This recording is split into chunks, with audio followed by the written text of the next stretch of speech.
Welcome back to Frankly Speaking here on WYDC TV Big Fox. I'm your host, Frank Acom. We're broadcasting from the Hesselson studio and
well, good morning and welcome to Frankly Speaking here on WYDC TV Big Fox. I'm your host, Frank Acom. We are broadcasting live from the Hesselson studio here on Market Street in Corning, and I'm so excited about this morning's broadcast and really the next week as well. We have a jam-packed lineup. I'm going to tell you the schedule next week a little bit later on, but on this morning's broadcast, not only is it Fridays with Phil, Assemblyman Phil Palmisano will be joining us in the 7 o'clock hour, but before that, in just a little bit, in the 6 o'clock hour, we are going to be talking with Nancy Jones. Nancy Jones, the wife of the legendary George Jones, the Possum. There is a new album of kind of lost music, if you will, from George Jones called George Jones, The Lost Nashville Session. And the vinyl is out today. We're going to hear from Nancy Jones. We're going to talk a little bit about the possum as well when we talk with her. So that's coming up in just a little bit. And then I said 7 o'clock. Phil Palmisano, I've received a few questions from you. Thank you very much. Let's get to a couple comments from viewers. Oh, some I've missed already, but we'll get to them a little bit later on. First up, given the pagers Israel gave to the terrorists, if I was President Trump, I'd put the pager given to him in a bomb-proof safe. Yes, I kind of like this idea that Benjamin Netanyahu is gifting people with these pagers to highlight just really how amazing that operation was with the pagers. Point taken. Thank you, viewer. Comment from Mark. Good morning, Frank. Well, good morning, Mark. Elon Musk is visiting the Pentagon today to evaluate the waste, and the media and the Democrats are furious. Yes, there's a lot of examples of the Democrats and the media furious at Elon Musk, but they're also, interestingly enough, right now, very furious in a different kind of level, in a different kind of way, with their own party. There's been town halls where Democrat representatives felt, obviously they're going to be in a safe space, when it was quite the opposite. Their constituents believing that they had not or have not been forceful enough against Trump. We're going to be talking about that as well, and the attacks on Chuck Schumer. Also, I heard from many people about NYSEG. We've talked about that frequently on this program. We talked with Senator Tom O'Mara last week, I believe it was, about that exact issue. I understand, and I appreciate your concerns. And then I heard yesterday people that were outraged over this. Well, it's a community event being held by NYSEG, and it's on March 27th. And the one near us is at the American Legion in Big Flats from 4 to 7, so you can mark your calendar for that if you're interested in going. But it's not a town hall. That's what has people, and I received a lot of comments. Thank you. I'm kind of paraphrasing everybody who sent in. I'm sorry if I'm not addressing yours specifically, but they're all very similar, that it's not a town hall event to find out why your rates went up. It's so that you can talk directly to basically customer service, as if you were calling NYSEG on the phone to ask about your bill. They're going to answer billing questions and the like. But again, they were stressing the point that it's not a town hall, and many outraged over that. But if you are still interested in attending, it is March 27th at the American Legion in Big Flats from 4 to 7 p.m. Also, someone had asked me, this might have been last week, they're not happy with Trump, they're not happy with Musk, but very respectful in their text, and I love reading all texts as long as they're respectful on both sides. We play no bias here. And they had asked if I knew when the next protest against Trump would take place on Market Street. Originally, I'd heard April 5th was the one that was the soonest. I have been told they do not normally send me a press release directly, but I've been told there may be a protest, and take this with a grain of salt, it may be a protest today going down the street at 11, here on Market Street at 11 today. So that's helping out a viewer. But again, take that with a grain of salt because I'm hearing it through the grapevine and not directly from organizers. Okay. Couple of updates. Oh, we've been talking about Gavin Newsom, and we're moving on quickly from him, but he's kind of playing with fire right now because he's trying to present himself as more moderate, because obviously we know Gavin Newsom, California governor, radical liberal. He wants to run for president. That's no secret. Many had said he was running for president before Biden dropped out in the way that he was campaigning for Biden. But now he's had some conservatives on his podcast. Well, now, I don't know how many conservative Republicans he's going to dupe, but he's definitely making many in his party angry. On CNN's show Out Front, host Aaron Burnett said tonight, quote, well, I don't want to use the exact term she used, but what in heaven's name is going on with Gavin Newsom? That's a headline. And there's headline after headline asking that sort of question as the country is trying to figure out how he went from progressive hero and governor of the most liberal state in the country to interviewing and spending time with MAGA favorites like Steve Bannon and Charlie Kirk on his new podcast. Tonight, our K-File looked into that, finding that Newsom, well, he's really completely changed his tune on some of the most hot-button issues for Democrats. He goes out and he backs away from some unpopular progressive policies, even ones that he's championed. And that's what's interesting, to use that, I think, really cliche term. You can show the receipts, right? You can see where he was once for one thing, the kind of flip-flopping idea, right? Something that was very ultra-progressive. Now, as he realizes he has 4 years to convince people he isn't the radical leftist that he is. So now he's changing his tune. But I'll continue. The one that they highlighted specifically was the word Latinx. Just 2 weeks ago, he said, not one person in my office has ever used the word Latinx. Then they found, of course, video of him repeatedly using it in his office. Latinx replaces Latina or Latino. Burnett said, so he's also rewriting history a bit. See, they still have to be careful. They can't say he's just rewriting history. They still realize that he may be the front runner. I would think, just like you would think the nursing home deaths alone would end any kind of political future for Andrew Cuomo. But now we see he's running for mayor as the front runner. The same goes for Gavin Newsom. You would think the wildfires and his handling of the wildfires would discredit him from ever running for office, especially the president of the United States, but perhaps not. It seems as if perhaps the Democrat Party has a short-term memory. So back to what Burnett said. So he's also rewriting history a bit on his stance on transgender issues, which he had at a point of view on his podcast. Again, just 2 weeks ago, here's where he is now. Discussing transgender issues on his podcast, Newsom said, it turns out in 2014, years before I was governor, there was a law established the legal principles that allowed trans athletes in women's sports. But the issue of fairness is completely legit. It's an issue of fairness, and I think Democrats have lost that.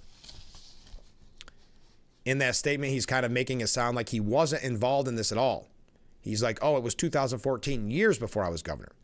Like, you mean when you were the lieutenant governor, when you actively defended and praised that law? So he's receiving anger and criticism from his own party. So he has a fine line that he has to walk, and he does not seem to be doing an effective job, just like he has not done an effective job as governor. The most liberal, well, we may be tied with him, but the most liberal state in the union, now trying to present himself as a conservative. But that's not the big story. That was just an update from a topic that we've had in this program frequently. But Trump is moving to gut the Department of Education. White House Press Secretary Carolyn Leavitt told reporters yesterday the Department of Education will be much smaller than it is today. This president is finally taking much-needed action to return education to where it belongs, and that's the educators closest to the students in the classroom. Last year, the Department of Education had a $268 billion budget, which amounted to about 4% of federal outlays. There are 17 offices in the department. When Trump took office, it had about 4,133 workers. Now the administration claims there are about 2,183 on staff. I'm not going to go through everything that the Department of Education does and does not do. There is a very good piece by Ryan King at the New York Post explaining exactly what it does. But when we come back, because I don't want to run too late, we are going to read your comments when we come back. But also, Linda McMahon published an op-ed at the Fox News.com. I don't know why I said the. At foxnews.com. And it's her vision for eliminating the Department of Education. We're going to talk about that. Then we're going to hear from American Federation of Teachers President Randy Weingarten. and a few other things on that. We're going to talk about the attacks on Schumer. We've got a lot to get to this morning. We don't have a lot of time to get there. As I said, Nancy Jones, the wife of the late George Jones, the possum, will be joining us to tell us about the new album, George Jones, The Lost Nashville Session. And then in the 7 o'clock hour, we'll be talking with Phil Palmisano, and I will tell you in just a little bit what the schedule looks like next week as well, so you can prepare for that. Keep the comments coming in. Keep the waves coming in. We're just getting warmed up on this Friday morning edition of Frankly Speaking. Stay with us.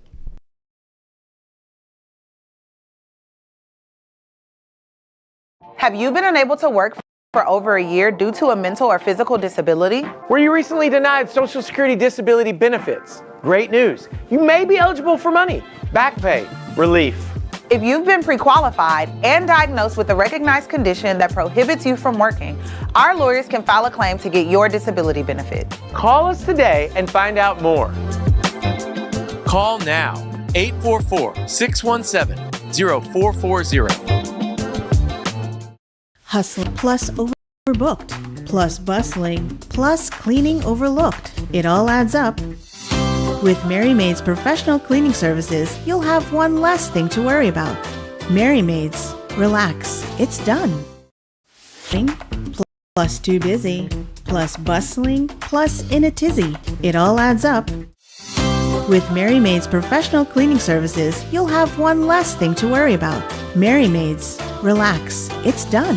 Welcome to Pangea Global Tea House. Pangea Global Tea House offers comfort foods of the world with over 50 teas and a sampling of cuisine from over 10 countries. Come in and try our must-try Nikujaga Japanese beef stew or Penang curry tofu specialties today. I would never forget the picture that I have. I'm the only one that's not smiling. Even though I'm with my close friends, I felt alone. I didn't feel pretty. I didn't feel confident. When I got Invisalign, I built my confidence. It was the best investment that I could do. Tune in to our early morning broadcast. Catch our 5 and 5:30 a.m. Big Fox Morning News on WYDC or visit our website at WYDCTV.com. Every day, Ebony K. Williams presides. Untrue, Your Honor. What, you're going to have your turn. Is another day when right prevails over wrong. I can tell what happened to you, sir, because I was born at night, not last night. The only thing that matters, sir, is how I see it. Equal justice with Judge Ebony K. Williams.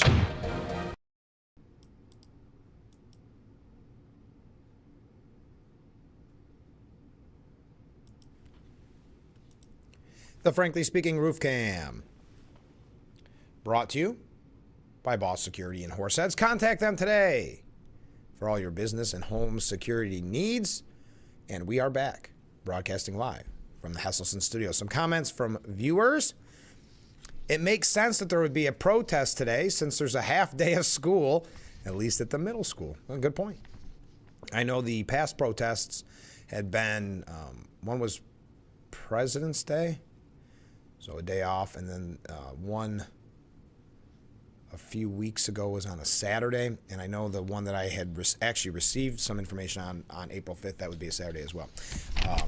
But again, take with a grain of salt. I'm not positive about today's protest. It's just what I heard through the grapevine. Next up, Bernie Sanders and Cortez. You know what's interesting? When I first read this, I don't think I've ever heard her just called Cortez. It's always Alexandria Ocasio-Cortez, or it's always AOC. So it looked interesting to me at first. There's not any criticism. I don't think I've ever heard that. But so Bernie Sanders and AOC are teaming up and doing rallies to denounce Trump and Musk. I will say one thing. AOC has more charisma than Hochul. Well, you have set a very low bar, viewer. Yes, I would say so. I mean, she knows who she's playing to. Hochul doesn't ever seem to really know who she's playing to, and she also doesn't know, in my opinion, what issues to be tough on. Comment from a different viewer. Gavin Newsom, sheep in wolf's clothing. Thank you very much, and that comes with a wave. Next up, time for Phil, Tom, and Nick to get on the stick and address the NYSEG issue. This is a massive issue which people have no control over and directly affects the quality of our lives. Well, I won't speak for them, but I know we talked with Senator Tom O'Mara, and he is very much so, and I know that Assemblyman Phil Palmisano very much so as well. And I don't know specifically about Congressman Nick Langworthy any statement-wise. But next time we have him on the program, we will ask him directly. But I do know they are. I know they're fighting this tooth and nail, and I'm sure it'll come up directly in our interview today, and it definitely did with Senator Tom O'Mara last week. So thank you for that. So talking about the Department of Education, Linda McMahon released an op-ed saying, "I took office as Secretary of Education with a mission unlike any of my predecessors, to oversee the response and permanent closure of the very department I now lead. This is not a routine mission. It is a transformation driven by the clear will of the American people to return education to the states and the decisive election of President Donald Trump. This is not my first experience leading a federal agency.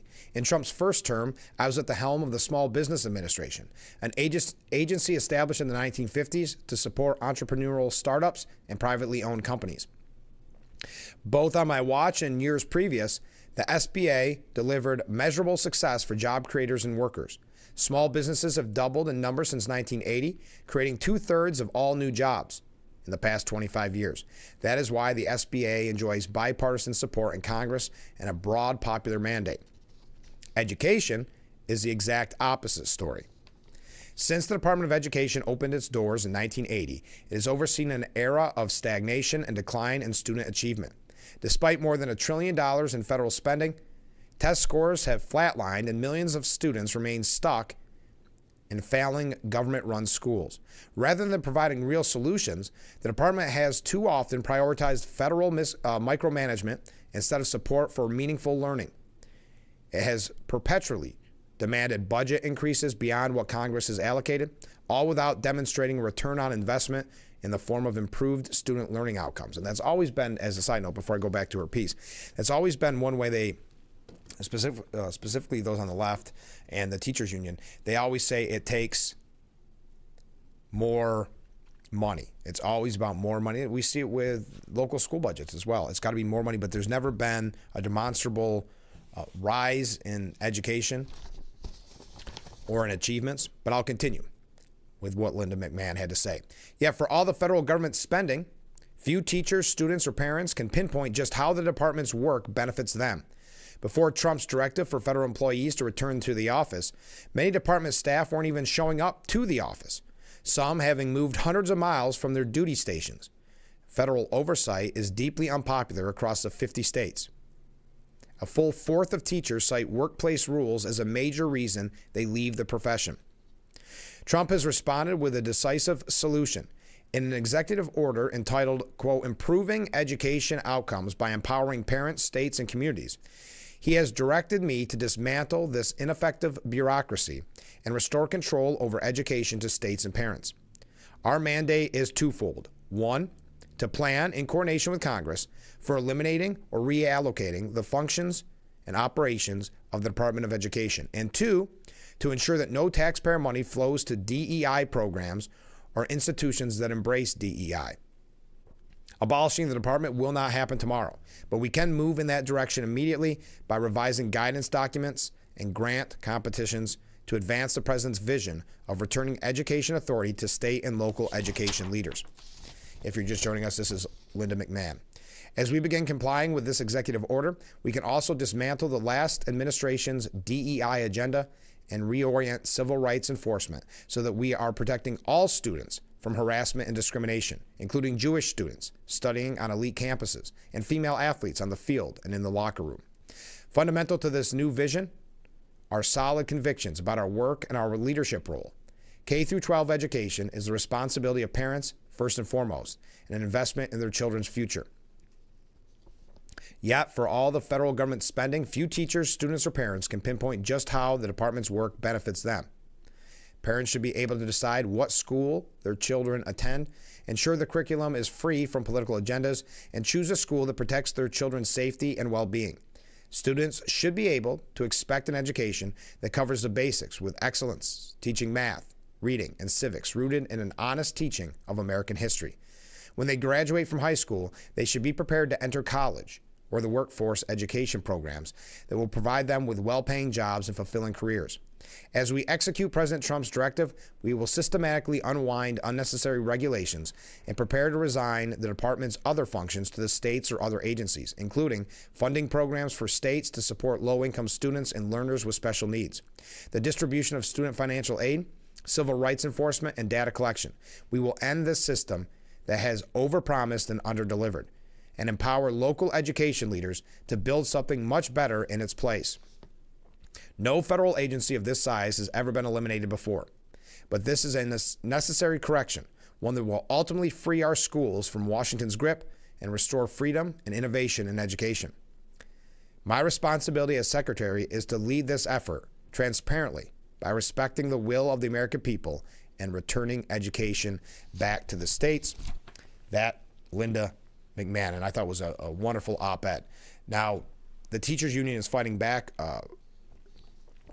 American Federation of Teachers President Randy Weingarten argued that eliminating the Federal Department of Education will lead to a situation like the learning loss we saw during the coronavirus pandemic, and said that we saw during COVID. Kids didn't go through kindergarten more than once. They don't go through first grade more than once. If you start cutting what we have in terms of elementary schools right now or high schools right now, how are we going to get it back? And also stated that we have a loneliness crisis. So remember, the teachers union very much instrumental in keeping what was way too long of a shutdown for schools that caused irreparable harm and damage to students. But it was the teachers union that pushed for the longer shutdown than necessary during COVID, if you could even argue if it was all necessary. But that was the teachers union that pushed that, now suggesting cuts and any kind of funding would create another crisis that they originally created. I think they're grasping at straws. The Department of Education, not very popular. As Linda McMahon highlighted in her op-ed, I think this is, yes, the media is screaming that the sky is falling over this. But as the New York Post editorial board, which actually we better get to when we come back, said that axing the education department is fine for kids, but it's rough on the teachers union. It was never meant, the Department of Education, to benefit kids, nor did it. Not one shred of evidence indicates the agency's creation has led to greater student achievement. The fact that the American Federation of Teachers boss, Randy Weingarten, has been all over TV screens blasting Trump's move is complete evidence he's on the right track. The president acknowledged he can't unilaterally abolish the department. That requires congressional action. Nor can he scrap programs Congress has mandated. But it's good to see him starting the process of dismantling this worse than useless bureaucracy. And they go through some examples. But most important, it gets the ball rolling so Congress can help Trump scale back the Fed's role in education and give parents more choice beyond public school monopolies largely controlled by teachers unions. That means more charter schools, vouchers, homeschooling, etc. It means hope for tomorrow's kids. Trump is looking out for taxpayers and, unlike unions and the left, for kids. All right. There's your update on that. We've got to take a short break. Then we are going to hear from Nancy Jones, the wife of the late, great George Jones, here in just a little bit.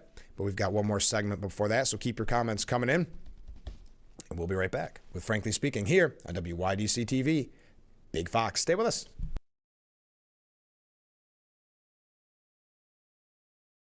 William Mattar has earned a reputation for being a straight shooter. Because I am a straight shooter. For being honest. Here's what we're willing to pay. Because I am honest. For winning a lot. Because we win a lot. If you've been injured in a motor vehicle accident, it matters who you hire. It matters in the experience as well as the results. Call William Mattar. Visit williammattar.com. The things I like most about being a mortgage loan officer is helping people make dreams come true. The most satisfying part is seeing people succeed in accomplishing the purchase of a home. Whether it's refinancing for a lower monthly payment, a lower interest rate, or to tap into your home's equity. Whether you're buying your first home or looking to refinance, First Heritage will be here to help. My name is Cindy. My name is Tracy. My name is Peter. My name is Deb. We are here to guide you. Hot Tubs, Hot Tubs. Hesselson's final Hot Tub Blowout Weekend Sale at their Arnhem locations this Friday, Saturday, and Sunday with unbelievable deals. No reasonable offer refused. Everything must go. Savings up to $5,000 and hot tubs starting just $39.99. Plus, free Bluetooth music, free chemicals, free standard delivery and takeaway rolled hot tub, and 0% interest-free financing options up to 5 full years. 3 days only, this weekend only. Hesselson's Arnhem location. And after 70 years, it's still fun to poke in the corners at Hesselson's. Welcome back to Frankly Speaking here on WYDC TV Big Fox. I'm your host, Frank Acom. And how can we help like that in our small businesses, not to sound cliche, but are the backbone of our community? Let's talk about thanks, as always, to you, the viewers, for sending in your texts and your voicemails. Now we go to a comment. This is from John in Elmira. Make sure to catch Frankly Speaking only on AM Big Fox News WYDC or visit our website at WYDC. The beautiful view of Marcus Street from the Frankly Speaking roof cam, brought to you by Boss Security and Horseheads. Contact them today for all your business and home security needs. We are broadcasting live from the Hesselson studio. We had a lot of comments coming in this morning. Let's get right to them. Comment from viewer number 1. AOC makes Kamala look like a genius. Fair enough. Talking a little bit about, and I know people brought up the protests that AOC and Bernie, not protests, I don't know what you call them, town halls.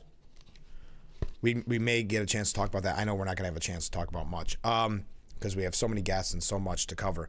Mark writes in, the federal aid to schools doesn't seem to be helping anyway. Just look at the test scores. We are way behind most countries. Why are kids graduating that can't read or write? It's a great point, and that's why I don't think what Trump is doing with the Department of Education is in any way unpopular. Other than with teachers' unions, right? But if you look at how much is spent, and that's why we've been so critical of school budgets here on the program in the past, because the answer is always more money. But as Linda McMahon so eloquently put it, they underdeliver. They overpromise and underdeliver every single time. So money is not always the answer for our problems. So you make a great point, Mark. Comment from a different viewer. Please thank Phil Palmisano for showing up in solidarity with the corrections officers. I know it was appreciated. Thank you. I will definitely tell him that, and I'll tell him that live on the air because you're exactly right. He was out there, and I want to ask him about the corrections officers when he's on the program this morning. Did you see that Joe Scarborough had kind of a hissy fit on his program? Did you ever notice the scare tactics that the media use? They were criticizing Doge. And first, Joe Scarborough slams his fist on the table. Guess he's tough. And he said, I just got to say, if you're the Democrat Party and you can't win, please go sell used cars because you're in the wrong business. Okay.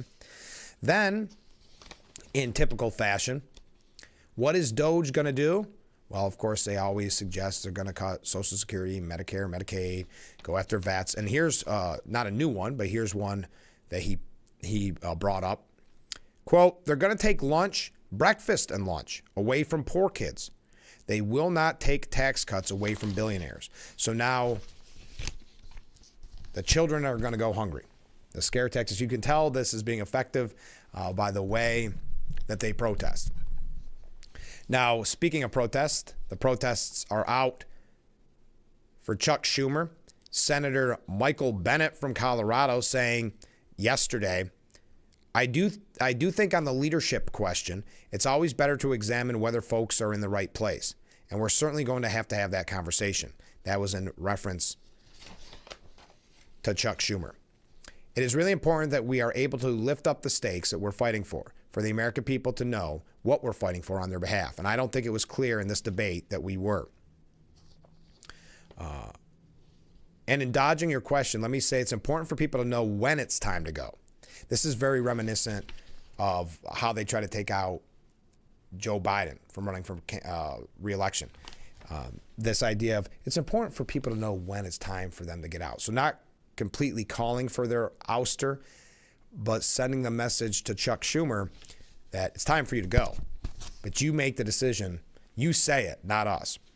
Now there's a George Soros-backed group that is leading the call for Chuck Schumer to retire. And now the GOP is asking who's actually in charge of this party. Senate Minority Leader Chuck Schumer is facing a rebellion over his decision to help pass that continuing resolution.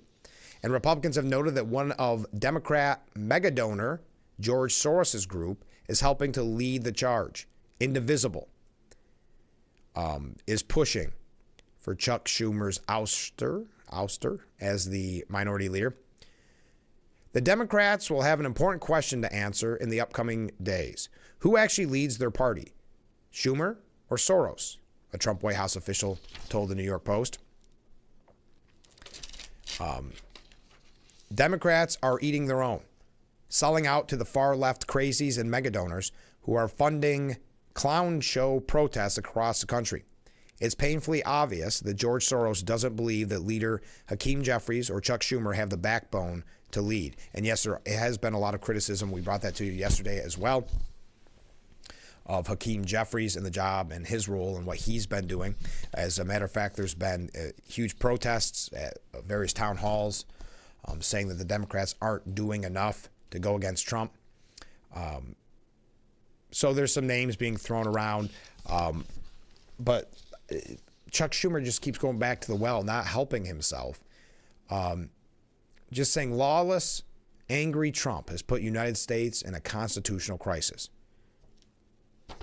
Let me tell Donald Trump and the American people, Democrats in the Senate will not impeach judges, full stop. I can't stand when, especially politicians of a certain age, or any age really, but use the term full stop. So going back to the well, repeating the old lines as his leadership is being questioned, and that goes back really to the early days of the Trump administration when they were protesting Musk, and he kept yelling, "We will win," after they had just lost in that historic landslide election in November. And as I said, now Bernie Sanders and AOC are taking aim at Trump and Musk, as well as Democrats at Western rallies, holding these huge rallies, trying to make themselves, in a way, the leadership of the Democrat Party. Okay, we got to take a short break. Run a little bit late because coming up next, we may talk a little bit more about that. But coming up next, we are going to be talking with Nancy Jones. Nancy Jones, the wife of the late, great George Jones, the possum. Just a quick little interview to talk about the new album, George Jones, The Lost Nashville Session. So stay with us. We'll be right back with Frankly Speaking here on WYDC TV, Big Fox.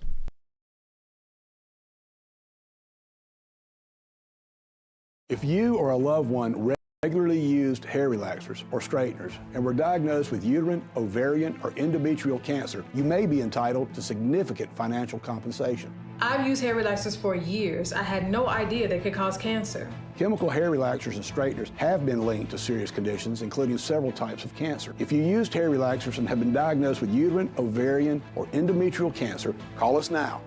There's no fee unless we win your case. Call today. If you measure lawn by the acre, mow it with the #1 selling diesel zero-turn mower series for more than 5 years. With comfort, with durability, with the Kubota ZD. ACS deck technology for improved cutting performance, responsive and durable shaft drive transmissions, hands-free hydraulic deck lift, and all-day comfort. No matter how you measure your lawn, the Kubota ZD delivers. Visit your local Kubota dealer today. AJ's Outdoor Power Equipment has 2 locations, Mansfield and Coudersport, PA. AJ'sOutdoorPower.com. I told myself I was okay with my moderate to severe rheumatoid arthritis symptoms. With my psoriatic arthritis symptoms. But just okay isn't okay. And I was done settling. If you still have symptoms after trying Humira, Rinvoq works differently. Rinvoq is a once-daily pill from the makers of Humira that can rapidly relieve joint pain, stiffness, and swelling as fast as 2 weeks for some. And even at the 3-year mark, many people felt this relief. Rinvoq can stop joint damage, and in PSA, can leave skin clear or almost clear. Rinvoq can lower ability to fight infections. Before treatment, test for TB and do blood work. Serious infections, blood clots, some fatal. Cancers including lymphoma and skin, serious allergic reactions, GI tears, death, heart attack, and stroke occurred. CV event risk increases in age 50 plus with a heart disease risk factor. Tell your doctor if you've had these events, infection, Hep B or C, smoked, are pregnant, or planning. Don't take if allergic or have an infection. Ask your rheumatologist if switching to Rinvoq is right for you. And take back what's yours. The Frankly Speaking Roof Cam brought to you by Boss Security in Horseheads. Contact them today for all your business and home security needs. Welcome back to Frankly Speaking here on WYDC TV Big Fox. I'm your host, Frank Acom. We're broadcasting from the Hesselson studio, and in that studio via Zoom is Nancy Jones. Thanks so much for being on the show. Oh my goodness, thank you for having me. Before we start talking about the very special album that's out today, I want to congratulate you on your Emmy for still playing possum music in memory of George Jones. How amazing was that experience to win an Emmy, but also to see that performance? I tell you what, I was shocked. I never thought that we would win an Emmy on that, but that was such a wonderful show. We had like 35 artists on there. It was in Huntsville, Alabama, and everyone I called, no one said, nope, I don't want to do it. Everybody agreed to do it. They did it was an honor just to watch them. And it's amazing when you look at the talent that you put together, but also how long did the actual performance last? Because it just seems like there's so many performers. It must have been a long concert. Well, no, you know what? It started at 7, it was over at 10, and they were just like, wow, just right on it. We had a good producer. Wow, that's amazing. So out today is George Jones, The Lost Nashville Session, and it's on vinyl today. You can get it. How does something like this come about, that you find this music that no one watching this program right now has heard before? Well, what this is that it's the George Jones Lost Session, Nashville Session, is that it was a pitch session. And what a pitch session is, which you would know, is that people come to your radio stations and they pick a song. Say the Love Bug was out. Okay, well then George goes to that station and he sings it in person, Love Bug. And then sings his heart out because he's really wanting to get that airplay. Right. So what happened is that Paul Martin and Rex Allen Jr. came to me and said, hey, we've got these things that radio stations have had, and what they do is once they play them, they throw them in the dumpster. Right. And I'm like, oh, okay. He said, but we've got them, and it's 16 of them, and we want to bring them out, but we don't want to change voice, nothing on George's voice. Right. Just bring the music and things up to par way it is today. And that's what they did. I mean, it was just, it's amazing. If you close your eyes and listen to this album, you're going to say, my gosh, he's right here beside me. You can feel it because he's singing his little heart out, and it's absolutely wonderful. And someone will say, well, I've heard those songs before.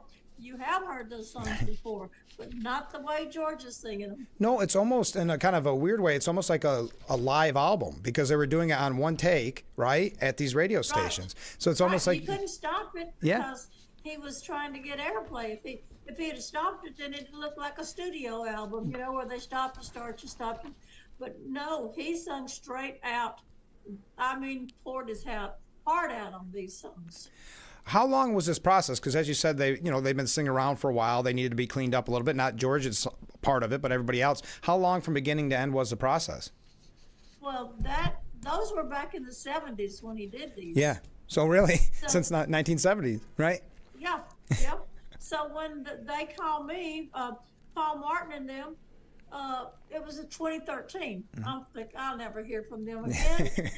And then, oh my gosh. They called me back and said, it's ready. I'm like, are you kidding? You really did it? They like, we did. Wow. And so that's how it came about. And I think it's also unique because you've got fan favorites that we all know, but there's kind of what they call future fan favorites that people may not be as familiar with as some of the bigger hits. And I think that's also kind of a unique opportunity for people. Yeah, just like Luke Combs on the 100th anniversary at the Grand Ole Opry. Yeah. He sings the Grand Tour. Right. Well, you know, I was just thrilled to death to hear him sing that song. And it is one of the ones that's on this album. Right. And then Garth Brooks sitting up there talking about how the greatest country singer ever. Yeah.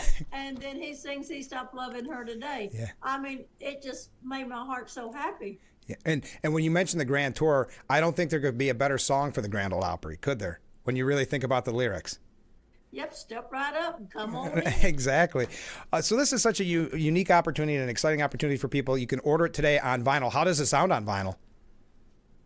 I'm sorry? How does it sound on vinyl? It must be really nice to hear it on vinyl. Oh, my gosh. It is just, like I said, it's like you can just close your eyes and reach over there and touch George while he's singing. That's amazing. Technology is amazing, isn't it? I also wanted to mention, while I have you, your book, Playing Possum, which came out not that long ago, Your Memories of George Jones. How important was it for you to write that book, and did you find it difficult or cathartic in a way? Well, that book, I died of COVID. I mean, I really died. Yeah. Oh. And God brought me back. I mean, you know, and you'll read this in the book, is all the things that I went through, how sick I was. I mean, I lost 70% of my lung, all my hair, couldn't walk anymore. Just all my muscles was being eat up by COVID. And it's, so whenever God brought me back, I think he wanted me to do this book. Yeah. And because I tell the truth, I don't sugarcoat anything. Right. And I try to do this in order to get people that's lost and needing the good Lord and Jesus. You're gonna read about this in this book. You'll know why I stayed with George and fought the demons that he had. Yeah. Yeah. I mean, and he had a lot of demons. Yeah. And you'll see how I fought them and how I really wanted to get this man to heaven. And in my heart, I know he's there. Oh, that's so touching. And I know if you read George's autobiography that you should read them back to back, perhaps, because he doesn't seem to sugarcoat anything in that book either. No, he didn't. No, he did not. Some things I'm like, what'd you say that for? Yeah. Did it really need to? It's the truth. Did it really need to be that long of a book? You could have cut a couple chapters out, right? Right. But you've been so busy. How does this all feel to experience George getting the due that he deserves? Well, you know, George deserved a lot of dues because he was country music. Yes. And he lived, eat, and breathed country music, and you couldn't change him. No. I mean, if somebody brought him a song and said, you could do this, just do one rock and roll song. Look what it did to Johnny Cash and whatever. Sure. He's like, nope, I'm not going to sing anything but country music. And that's what he did. Do you think it's because he was pure country that he has such a legacy that people can still tune him in today and know that what they're listening to is pure country? I think so. I think that if you tune in today and listen to George Jones, even some of these new artists, and they love him. They talk about him all the time. But the fans, if you would just take a listen to some of George's songs and how true a country he was, it hits a lot of homes. I mean, it hits you right where every day that's going on. That's why I can't wait to hear this on vinyl, because it'll be an emotional experience, like you said, because if you do listen to current country music, it's not to knock them at all. It's just kind of a different thing. To listen to an album like this of songs that you know, but you've never heard this version before, is going to take you to, I think, a very special place. I agree. Now, do you think, and about the legacy of George, that's why when we were talking about Still Playing Possum, why so many younger artists said, I want to be a part of this? I think a lot of the young artists, when they start listening, they love George. The younger artists do. And when they sing a George Jones song, you can feel them really trying to sing it the way George was singing it.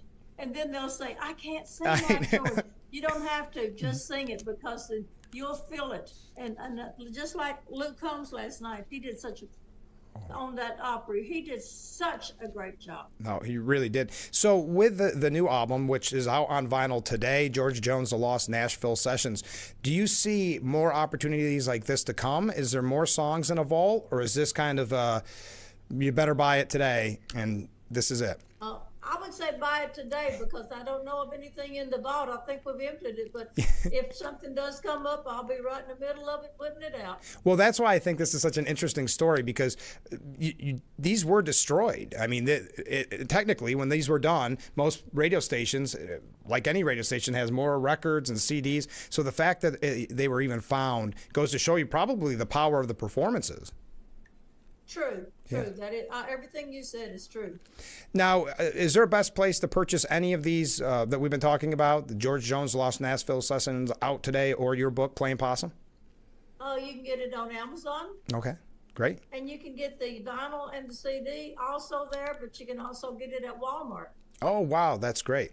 Well, thank you for giving us so much time today. I know you're promoting this, and I can't wait to hear it on vinyl. I heard a little bit of it digitally and on CD, but there's something that will take us away in that vinyl.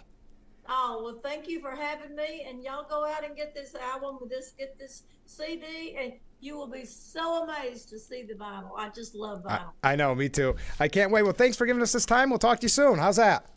Okay, thank you. All right, we'll be right back with Frankly Speaking. Stay with us.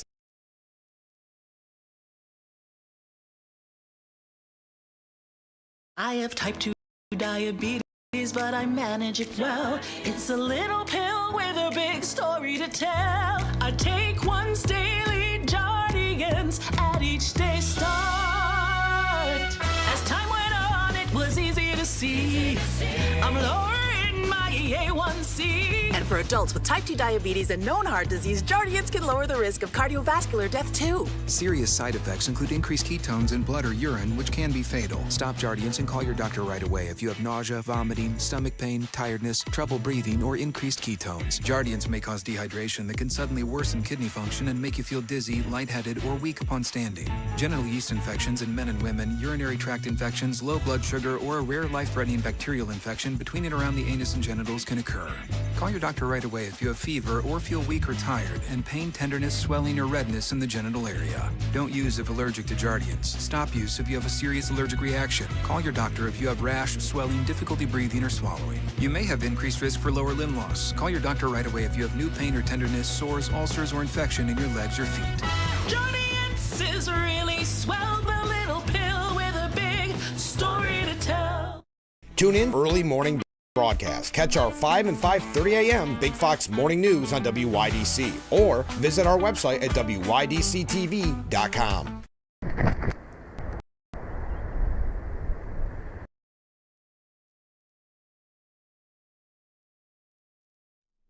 The Frankly Speaking Roof Cam brought to you by Boss Security in Horseheads. Contact them today for all your business and home security needs. Welcome back as we broadcast live from the Hesselson studio here on Marcus Street in Corning.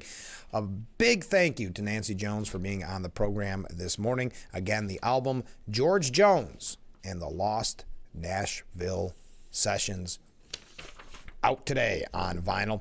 Later on in the program, we'll be talking with Assemblyman Phil Palmisano because it is Fridays with Phil, and we've received quite a few questions for him. Here's the rest of the lineup for next week. How about this? On Monday, we're going to be talking with Deacon Ray from the Rotary here in Corning. They have their international dinner coming up on April the 5th. We're going to hear all about that. On Tuesday, our good friend, Joe Barlow, with the Crystal Chords, of course. She'll be joining us for their upcoming Happy Together a cappella style concert. And that is with Mark Twain Chorus and the Crystal Chords. And that is Saturday, March 29th. We'll find out all about that on Tuesday. And we may just have another special song from Staff Meeting Quartet, which is a part of the Mark Twain Chorus. On Wednesday, Steuben County Sheriff Jim Allard.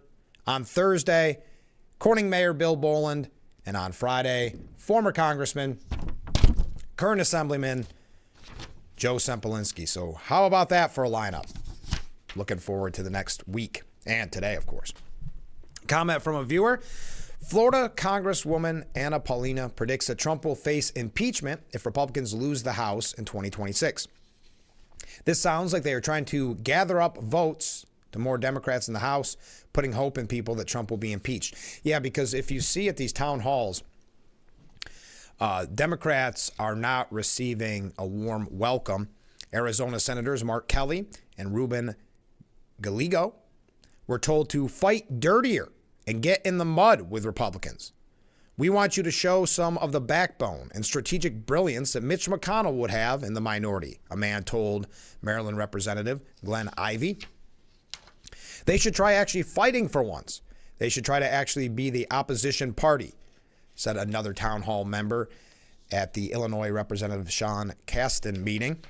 Then they go on, and this is a piece from CNN, to criticize Republicans because Republicans have not been holding in-person town hall meetings, and some have, and it backfired because the meetings aren't being held in good faith. They're being held so that non-Trump supporters can go and scream down the Republican representative. And then, of course, CNN and others can splash the headline that in deep red districts, constituents outraged at Trump and Musk. The writing's on the wall.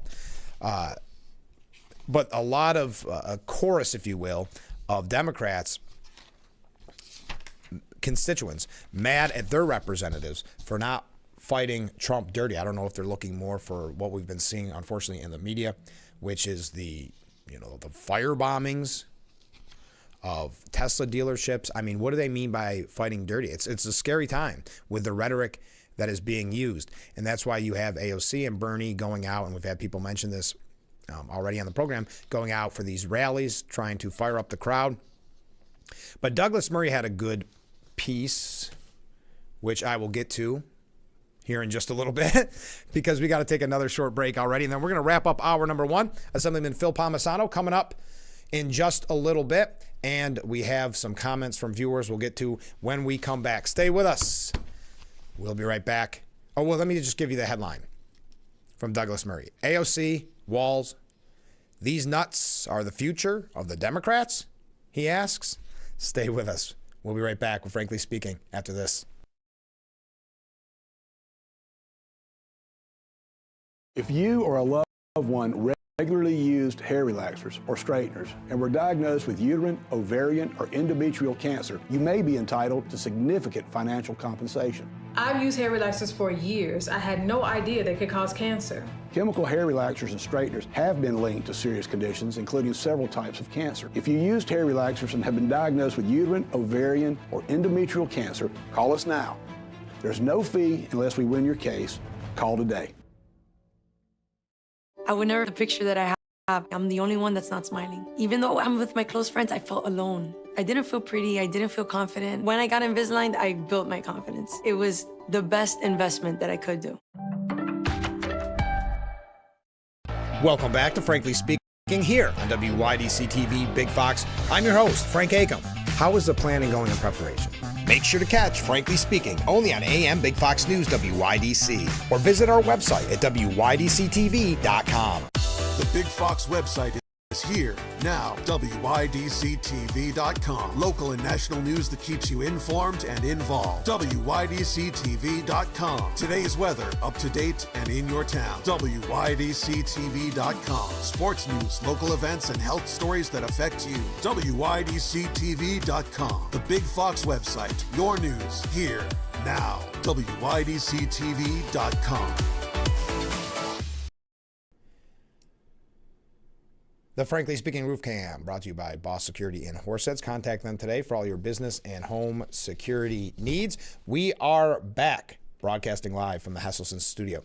As Douglas Murray said, this was the week he became convinced that Don Lemon is an undercover MAGA operative. Now, I would not normally bring up Don Lemon. I don't think, and I know media is a tough business, but I no longer think he is relevant in any way. But the former CNN presenter was on Bill Maher's podcast and was asked about the dire outlook for the Democrat Party. Which way should it go? Lemon ventured, people love AOC. People love Jasmine Crockett. People love Eric Swalwell and the like.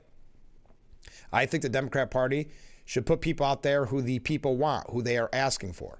Now, Bill Maher begged to differ. People do not want these people, but Lemon continued to insist otherwise.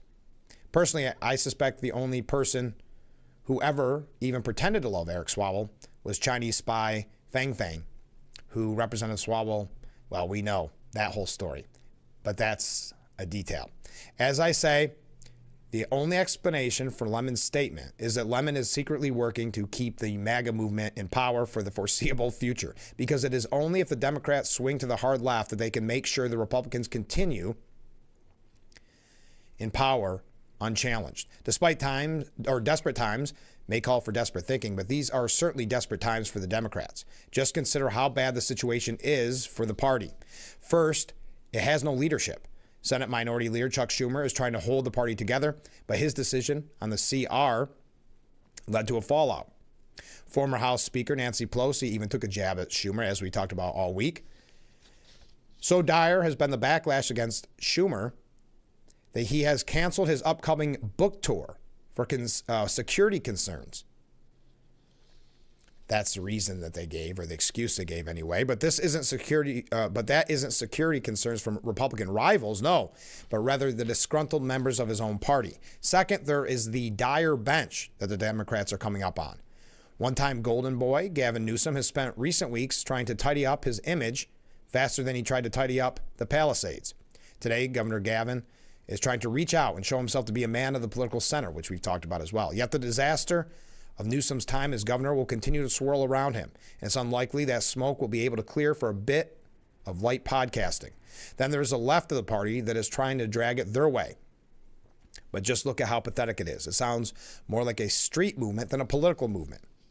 And I'm not going to go through each example of that, of the various quotes that he put together.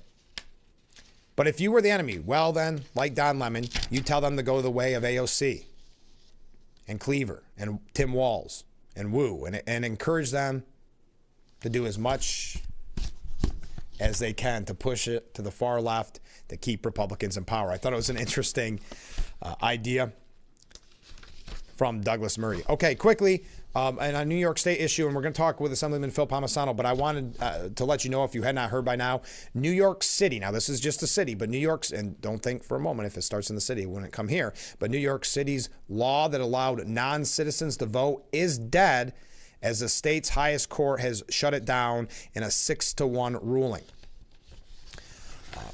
Do we have time? Now, Congressman Nick Langworthy said of this decision, "As I have fought for years, only American citizens should be allowed to vote in American elections, period. This decision is a huge win for protecting citizens' rights and the U.S. Constitution. I was proud to lead the charge to block New York's non-citizen voting law as state chair, and this ruling affirms what I have fought for all along." So New York City's law allowing non-citizens to vote is dead, as now New York's highest court has shut it down. All right. Wow, a lot of comments. We'll bring this up in just a little bit when we come back. Stay with us. Don't forget, Phil Palmisano coming up in the next hour. We'll be right back with Frankly Speaking, hour number 2, mere moments away.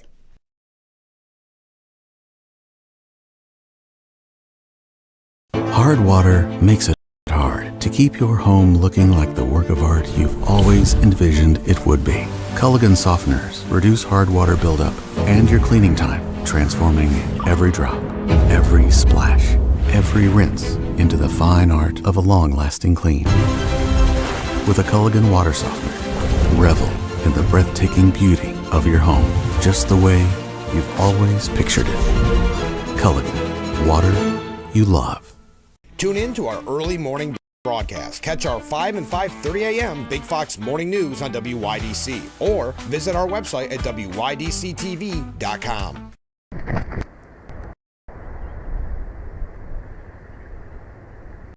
Every Judge Maybelline presides. She doesn't know what she wants herself. Is another day where the law is upheld. And I'm doing that to teach you a lesson.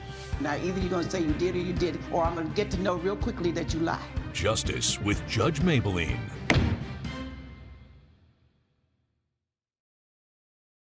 Shell Missy face off in Why can't we watch DuckTales? Because we don't learn anything. Book Smarts versus Street Smarts. Is it working? Are you feeling motivated? Very. It's the battle of twins. Life is so confusing. I always hoped it would be easier for me when I grew up. It's gonna be all right.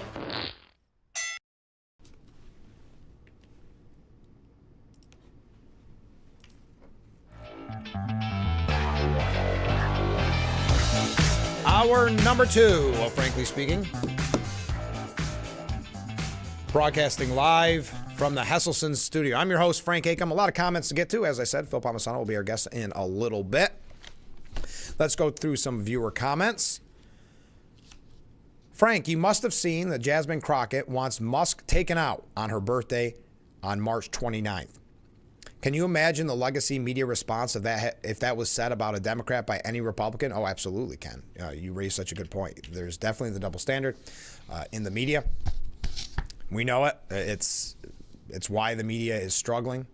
It's why they have no credibility. They've lost their credibility. And they just continue to double and triple down not having learned their lesson in most instances. Mark writes, the Democrats have just about ruined this country, and now they are furious that Trump is trying to fix their screw-ups. Totally immature. Thank you, Mark. Comment from Pete. Eliminating the Department of Education is only half the job. States and localities also need to take their resources formally administering counterproductive and make work federal mandates and refocus them on actually educating children. I'd like to hear from local administrators at some point their plan to take advantage of this windfall. Thank you. And a comment from a different viewer. Good morning, Frank. Well, hey, good morning.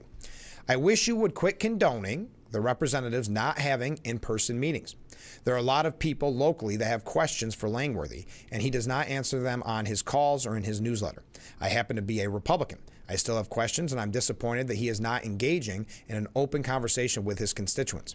In my opinion, promoting the idea that all the town halls are being hijacked is not accurate. Well, I guess I just have to depend on the news reports of this, because I believe there's 2 Republicans that held in-person town halls, and both were indeed hijacked. And to your point, and I wouldn't normally disagree with you. I think town halls are necessary. I think now is not a safe or responsible time to have them. But let's take, for instance, Congressman Langworthy. In just recent days and weeks, his one office receiving a white powdered substance in the mail, his other office vandalized. I don't believe, to your point, that it would be an quote-unquote open conversation. I believe that they, again, I'm just going on what the news is reporting, and the 2 Republicans that held in-person town halls, I watched the coverage, and all the coverage was constituents angry at the representatives, and then they show the videos of them being shouted at, yelled at, booed, hissed. So I think they aren't done in good faith. I don't think it is an open conversation. Open conversation, all for it. I think you're exactly right. I think that's very important. But let's face it, if we just learned that Chuck Schumer isn't holding his book tour to make more money on his book, let alone town halls, I think and now I think we'll see more Democrats not holding in person. AOC never really did many in person anyway, even though, and then I only bring her up because she's been in the news so much lately. But because they're being shouted down by their constituents as well, I think you're going to see less and less of them. So I understand your concern, and I understand why you would like to have them. And in a perfect world, it would be nice to have those conversations. I think right now isn't the time. That's my opinion, but I love your opinion as well. That's why I try to read as many of them as I possibly can. Now, keep them coming in, and we'll try to get to as many of your comments as we can, because we do have Assemblyman Phil Palmisano coming in just a moment. Oh, also, I'm excited about this. We have an update on the Corning Moose Lodge, number 274. If you recall, we promoted very heavily the Wienerville celebration held last Saturday, which was a blast. Everybody had a great time, and it was going to benefit the Salvation Army of Corning. Well, we're going to get you that final number of what they raised for the Salvation Army of Corning and the check presentation yesterday. That's before we go on the air with Assemblyman Phil Palmisano. And again, just as we prepare for our guest, coming up, if you are just joining us, on Monday, Deacon Ray will join us from the Rotary to tell us about their upcoming international dinner, which is on April 5th. Then on Tuesday, our good friend Joe Barlow from the Crystal Chords will join us to tell us about their upcoming performance with the Mark Twain Chorus, and we may just get another special song from Staff Meeting Quartet from the Mark Twain Chorus. On Wednesday, Steuben County Sheriff Jim Allard, fan favorite. Sheriff Allard will be joining us on Wednesday, so get your questions in for him. On Thursday, Corning Mayor Bill Bolin will be joining us, and then on Friday, Assemblyman Joe Sempolinski. But coming up next, Assemblyman Phil Palmisano. So stay with us. We'll be right back with Frankly Speaking here on WYDC TV, Big Fox.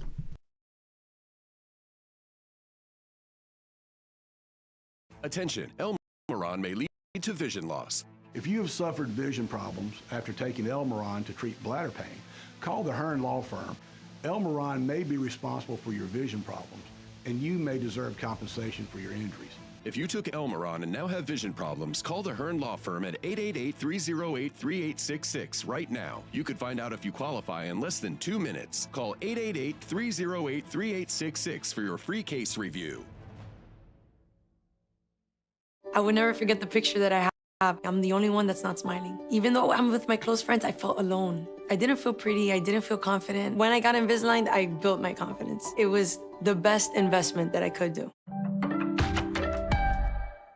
Now is the best time to purchase your swimming pool at Hustleson's at our annual spring pool sale and get on the installation list early. Save $500 to $1,000 in every 2025 installed gold or diamond pool package. Have Hustleson's expert installation crews install it for you or do it yourself. Either way, the warranty is the same and enjoy the savings. Hustleson's also offers 0% interest financing options up to 5 years. Save on chlorine tablets, solar covers, steps, electric pool cleaners, and more. This spring pool sale will end March 31st, so come in early for the best selection. After 70 years, it's still fun to poke in the corners at Hustleson's. Jeep selling event going on now at Chilson Wilcox Chrysler Dodge Jeep Ram. Buy a new 2024 and get 0% for 72 months. Offer ends March 31st. We're selling cars a different way, the right way. Welcome back to Frankly Speaking here on WYDC TV Big Fox. I'm your host, Frank Acom. And how can we help like that in our small businesses, not to sound cliche, but are the backbone of our community? Let's talk about thanks, as always, to you, the viewers, for sending in your texts and your voicemails. Now we go to a comment. This is from John in Elmira. Make sure to catch Frankly Speaking only on AM Big Fox News WYDC or visit our website at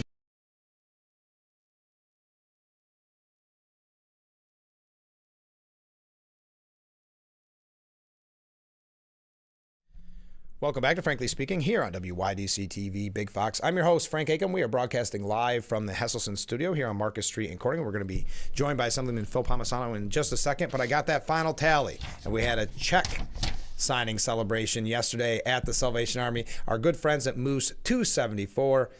Look at that check. I don't know if you can read it on your screen, but you can see the goofy picture of me. But they raised $2,950.50 at the Wienerville celebration. I was the 50 cents, Phil. No, they did a great job. Joining us in the studio, Assemblyman Phil Palmisano. Good morning, Phil. Good morning, Frank. Good to be with you again. Yeah, I'm glad you could join us. Let's start off with and this is going to lead into my first question, a comment from a viewer. Please thank Phil for showing up in solidarity with the corrections officers. I know it was appreciated. Thank you. And you did attend and got to talk with everyone. Yeah, I had a chance when all this kind of took off since our last meeting. I went to visit with the corrections officers in Elmira, 5 Points in Groveland. 5 Points is actually physically my district, but Elmira and Groveland, I certainly have people who work there, and it's right there, so I consider it part of my district. And it was nice to talk to them and to say thank you to them. Mm-hmm. I mean, the viewers saying thank you to me. We should be saying thank you to our corrections officers. I appreciate the comments, but we should be saying thank you to our corrections officers. I said that during the time when I talked to me, how many people were driving by before these protests and strikes, whatever you want to refer to them, took place, and seeing the CEOs on the sidelines there on the streets, right, would drive by the Elmira Correctional Facility and see that building up on the wall, on the hill, mm-hmm, and not want to know what's going on in there, not knowing what's going on there. And unless you're an employee, a CEO working there, you didn't know the fact that those CEOs were under constant assault on a daily basis, with, especially over the past 3 years with the implementation of the HALT Act. Mm-hmm. I mean, the rise in violence has been spiking dramatically. For example, since, after year one, we saw it happening, and the other side would say, we need more data, we need more time. After year two, more data and time. But then after 3 years, I think there's been enough data and time since implementation of HALT, which basically restricts the ability to segregate the most dangerous and violent inmates from the rest of the general population, right, just keep them out of that area. It's terrible that they took that tool away, to keep disciplinary tool to keep them safe. Inmate on staff assaults are up 76% over that period of time. Inmate on inmate assaults, a lot of people care about the inmates out there, is up 169%. Mm-hmm. And the contraband seizures are up 32% during that time. So it was really good to go out and talk to them and say thank you, we're with you. Then we saw what happened from there. I mean, it started with a staffing memo before the budget saying 70 is the new 30. I mean, so they weren't going to replace, their thought process was, we're not going to replace existing vacancies or vacancies in posts, not because they weren't important, because they couldn't fill them. Mm-hmm. And then would have solved their staffing crisis on paper, but not change what was going on, the dangerous and going on there. So from that perspective, then, we saw more. We actually had, the other thing that was really kind of compelling to me is up in Albany, About a week later from that, in the beginning of March, we had some spouses and families come up to Albany and to talk to them and hear their stories. I mean, there were some kids there, and to talk to them, and they went up and talked to Media Row. I told them, go up and talk to them in Media Row. Go up and knock and say, listen, I'm a spouse. Don't you want to talk to me? And they did. And I think we needed to hear more from them. And so to see them, and then the following week, the CEOs came up to Albany and had a rally. It was a big rally. It was a big It was very rally. frustrating to watch the media's coverage of that because they showed that huge rally, and then they showed people in support of the HALT Act, and there was maybe a dozen. Yeah, I don't know how you could call it a rally. It's mind blowing. We had a press conference during this time frame too about HALT, about the recruitment and retention and things of that nature, and they were out yelling outside of our doorway. And the fact that, and that's these people that are protesting in support of HALT, it's the inmates are the ones who are really taking the brunt of it. They don't like HALT inside. They want to be able to be segregated. There are a number of people that know that the only way I'm going to get out, not be in general population and be away from everyone, to be safer, be isolated a little bit, is if I go assault a corrections officer. I mean, it doesn't make any sense. So we've seen this progress, but to have the family members come up and talk to them and hear their stories and see, one thing they told me that I was kind of surprised by, they put their names on their uniforms. They should be using numbers because these inmates have so much access to technology. I mean, they especially when they're in a rehabilitation unit, more time than other people. I mean, our CEOs, when they're inside the correctional facilities, they can't be on their phones. They can't bring their cell phones and they can't talk to their families. So when they're getting mandated for a 12 or 24-hour shift, they can't talk to their families. This is mind-blowing to me. And then this whole way this thing happened, and what the governor failed to recognize, and my colleagues on the Democratic side, it's their policies that has created this staffing and safety crisis inside our correctional facilities. More prison closures, cramming more dangerous individuals into fewer facilities, putting more dangerous individuals into medium security facilities with reclassification, not providing tools and resources they need to keep people safe. They should have drug dogs at every correctional facility, not just rotate them. And I'm shocked. I know we talked about it last time, and I read an article about it recently. If you want to go through the metal detector, you can. Or X-ray machine, excuse me. But if you don't want to, it's fine. It's a body scan. It's crazy. I mean, it's mind-blowing to me. This doesn't make any sense. And the mail and package screening, because we continue to see more instances of corrections officers being overcome by substances because they're coming through mail or packages. We need a better deal with them. We need to keep them safe, but they don't. So when the governor had her chance to add some of this stuff or address HALT, what did she put in her budget? And it was retaliatory. She wanted to, in the 30-day amendments, because the original budget didn't have it, up to 5 prison closures, again, with 90-day notification. Mind-blowing to me. No suspension of the HALT Act, which would have been nice. No death gamble bill, which the death gamble is something she vetoed twice. The legislature unanimously passed it. And she said it needs to be part of the budget. And for the viewer, the death gamble, what it would do is for a corrections officer who's, they've secured their 25-year retirement. They could retire, but they decide they want to stay longer and work, maybe help out their brothers there to stay longer because they know they need the staff. If they were to die after meeting that retirement age, that pension would not be secured for their family. They would just get a death benefit 3 times their annual salary. That's not fair. That's not right. So why not include that? But no, they want to do more prison closures. It doesn't make sense to me. So then after this, she gives there's supposedly there was a deal reached over the weekend. Well, there was of some sort. And they said you had to be to work by 6:45 on Monday.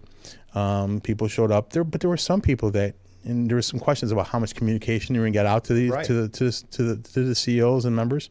There were some people that were 10 minutes beyond that. The door was locked on them.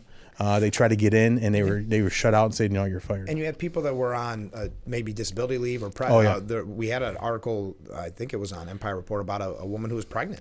There's huge problem with that, and they're still trying to sort them out on a case by case basis. But they're being threatened. I mean, I was aware of someone that was out in like the Cleveland Clinic for cancer treatment, and they were saying, "Get back here, you're fired." I mean, things like that. It was heavy-handed tactics.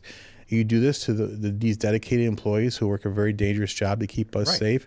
So let's see. So what does she do? She fires them, terminates their health insurance, instead of re-engaging with them. I mean, we were calling for like a 48-hour cooling period. Say, hey, let's give these individuals let's put a stay on this, 48 hours to come back to work. Maybe they missed it. Maybe something happened.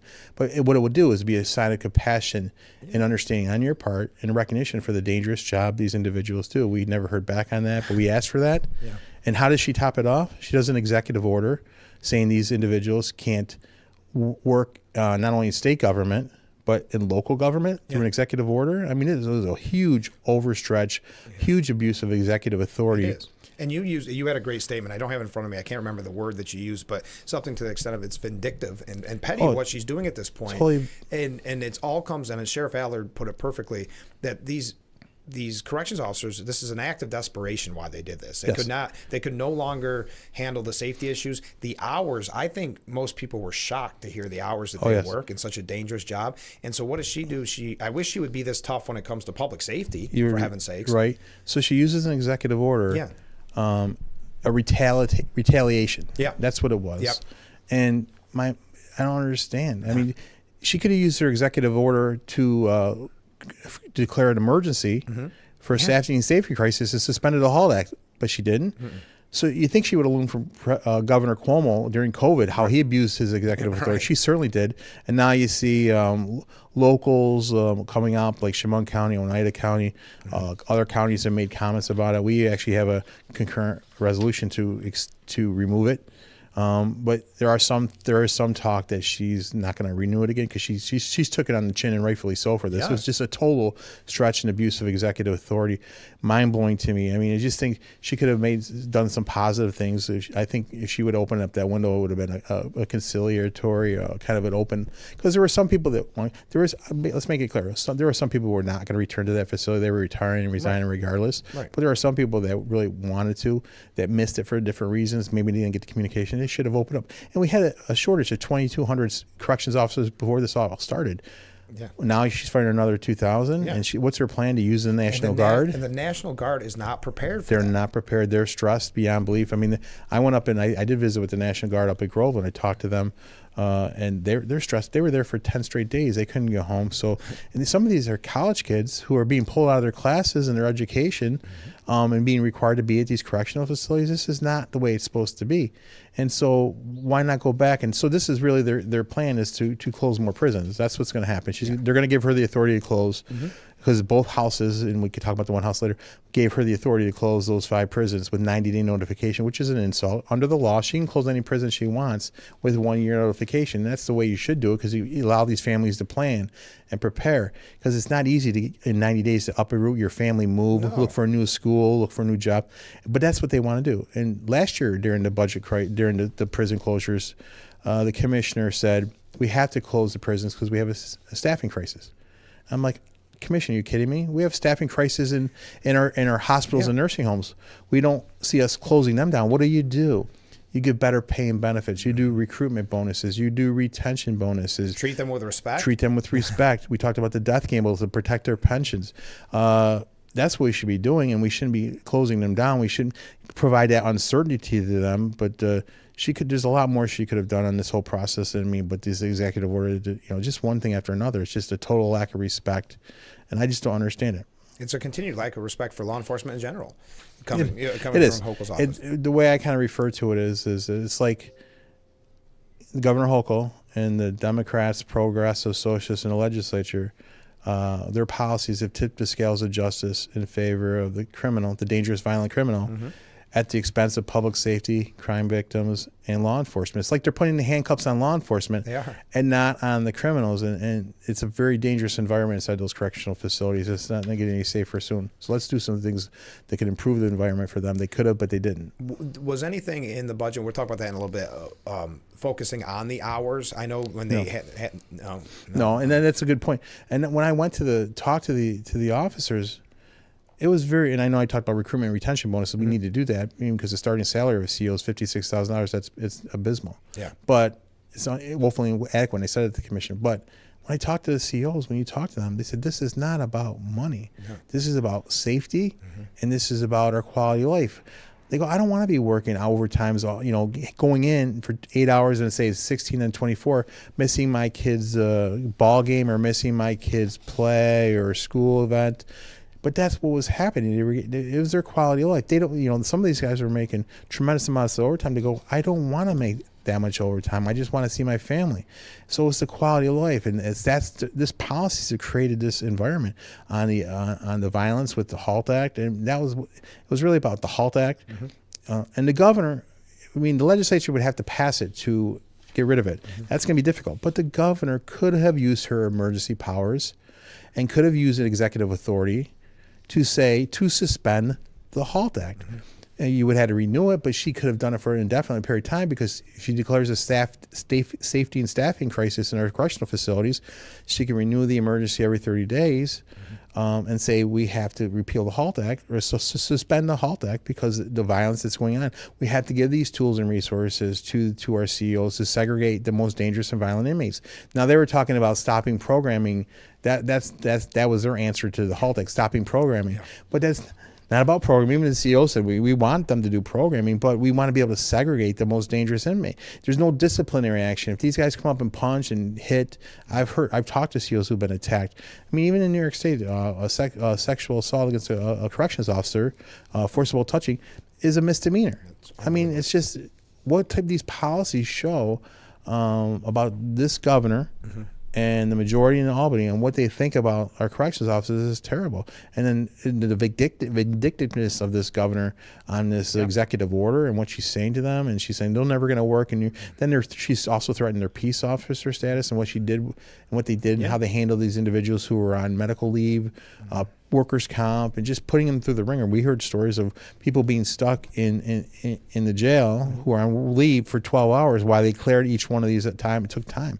It was mind-blowing to me. It's just such disrespect. I mean, just total disregard. It's important to note, too, that when she takes away their health insurance, they're taking away the health insurance of the whole family. Yes. And I mean, that's something they're hurting kids. And then their reason not fully reinstating the health insurance. What they did is they said, well, you have to go back and you have to pay the full premium for it.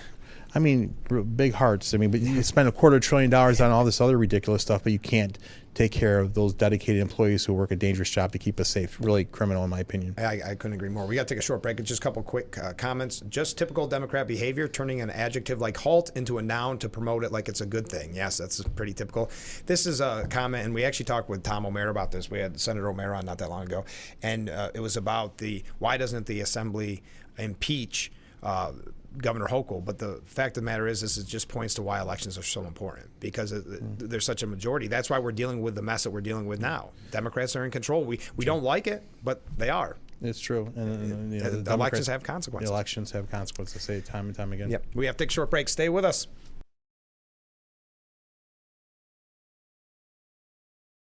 Have you been unable to work for over a year due to a mental or physical disability? Were you recently denied Social Security disability benefits? Great news. You may be eligible for money, back pay, relief.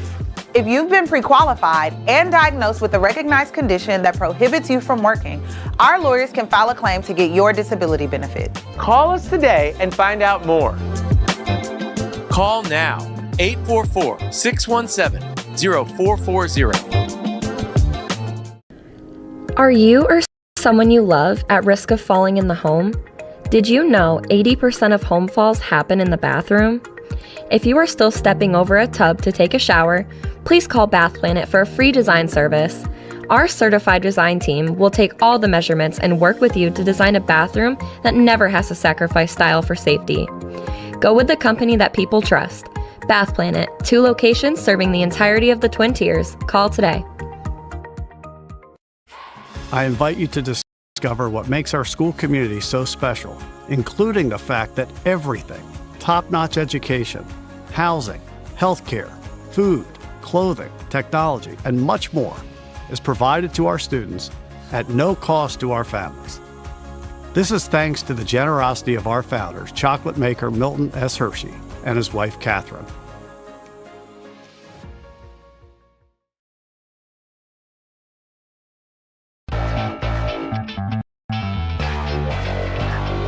Welcome back to Frankly Speaking here on WYDC TV Big Fox. I'm your host, Frank Acom. And how can we help like that in our small businesses, not to sound cliche, but are the backbone of our community? Let's talk about thanks, as always, to you, the viewers, for sending in your texts and your voicemails. Now we go to a comment. This is from John in Elmira. Make sure to catch Frankly Speaking only on AM Big Fox News WYDC or visit our website at WYDC. The Frankly Speaking Roof Cam brought to you by Boss Security in Horseheads. Contact them today for all your business and home security needs. We are broadcasting live from the Hesselson studio here on Market Street in Corning. And in that studio, Assemblyman Phil Palmisano. Phil, this morning I received a question from a viewer, and they sent in a map from the CDC, but it says, does Lyme disease education, testing, and treatment come up in conversation for improvement at the state level? I ask because I was 2.5 years before being properly diagnosed, and after testing negative by New York State Lyme test standards. I resorted to a specialist near Albany, and many of the required tests and treatments are not covered by insurance. We know many people infected with multiple tick-borne bacteria facing the same frustrations while being very sick. I appreciate your thoughts and possible support in raising awareness to what happens to be an epidemic in New York State. Well, I mean, I think the viewer is right. I mean, this is something that definitely needs attention. I see it happen a lot more, during hunting season, with the deer ticks. Obviously, I think there's more awareness that needs to be done on that. And hiking, a lot of people get it. Hiking, and just the things you should be doing, like looking at your pants, scraping yourself, checking yourself. I think the state has done some work on that. Certainly, we can do a better job. And certainly, if the viewer wants to discuss more, if there's things that they have ideas, they're happy to talk to them offline. Perfect. All right, we've got to bring this up. It's probably not the biggest issue, but it's a fun issue.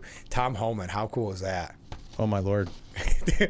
I think the coolest thing is when one of your fellow assemblymen was protesting him and yelling and screaming, and they were trying to get in his face. He's just casually eating an apple, walking by. He's a tough hombre, as Trump would say. Yes, and it was great. And by the way, that Democrat colleague of mine is one of the mayoral candidates for the city. I know. That's you can see the writing on the wall a mile away. He was like, oh yeah, but it was great. First, he came in and met with the Senate and Assembly Republican Conference and talked to us, answered some questions for about 45 minutes. He's actually a close personal friend of my colleague Scott Gray from the North Country. They went to school together. Scott talked to him, said we'd come in, brought him in. It was great just to have the discussion with him. But then we had the press conference, and really we focused on two issues. The green light law, which basically was passed under Governor Cuomo, that would allow illegal immigrants driver's license. Now, they always said at the time it was about making for safety in the streets, but what it did do along with it, it prohibited the DMV from sharing DMV information with ICE. It's not prohibited from the FBI or other law enforcement, but ICE, and now specifically, so they couldn't try to get illegal immigrants out of this country, out of the state, especially if they were doing criminal acts. I mean, it's crazy. That was one of them. The issues. The other bill that we discussed is a bill we have called Lakin's Law. Basically, is named after Laken Riley. Of course. I know there's a federal version of that, and everyone knows who Laken Riley is. A 22-year-old Georgia student who was murdered. And what happened is, and I said that in the past, it was a perfect storm of terror. First, this individual crossed our border illegally. Joe Biden, Kamala Harris let that individual go. So where did they go? He came to New York because it's a sanctuary state. Yeah. So they came there, committed a crime in New York. No cooperation with federal officials, ICE officials, but also our bail reform just released him. Went back to Georgia and murdered Laken Riley. It's horrible. It's horrible. It shouldn't happen. So the Laken's Law, what it would do is basically remove the executive order that's still on the books from Governor Cuomo that would basically say we are not a sanctuary state, by saying local and state law enforcement would have to cooperate with federal ICE officials or federal immigration officials, or have the ability to do so instead of being threatened with their jobs and criminal imprisonments and things of that nature. So that's what that would do. But the thing is, that's what the law would do. But we don't need to pass the law. All Governor Hochul needs to do is use her pen, like she did for that executive order to hurt our corrections officer, is to put an executive order and say, remove that order that's on the books, and then we could have that cooperation. It's mind-blowing to me. So he was there. He talked about it. He answered questions probably for like a half an hour. And I think my favorite part of it was he was walking. As he was walking away, someone yelled a question, and he started answering it as he was walking out the door. Yeah. Because it was a Senate PR person. No more questions. They still yell. He is answering. He goes, he totally did a flip. He goes, wait a minute, I got to answer this question. Yeah, you can tell he's passionate. Oh, he's very passionate. He shared the stories. And I was to the side of him, and I could see him. He was talking about, for the viewers, he was talking about things he had seen. Oh, yeah. Children raped. Oh, yeah. people murdered. I mean, and you could see. That's why he doesn't mess around. He doesn't mess around, and he's just in the room with him talking. He's pretty soft-spoken, but he has a presence about him. But I'm telling the viewers, I could see from the side, his lip was quivering when he was talking about these experiences. He was emotional about that, but he kept his composure the best he could, and he cares. He wants to do the right thing, and it's just common sense. And he says we're going after the criminals first, the violent individuals. And in New York State, our data shows that they talk about 250,000 plus illegal immigrants, but 58,000 have been convicted or charged with a felony crime. And there's some 1,000 suspected gang members. Why aren't we going after them? And that's what he wants to do. We want that cooperation. He was getting questions about the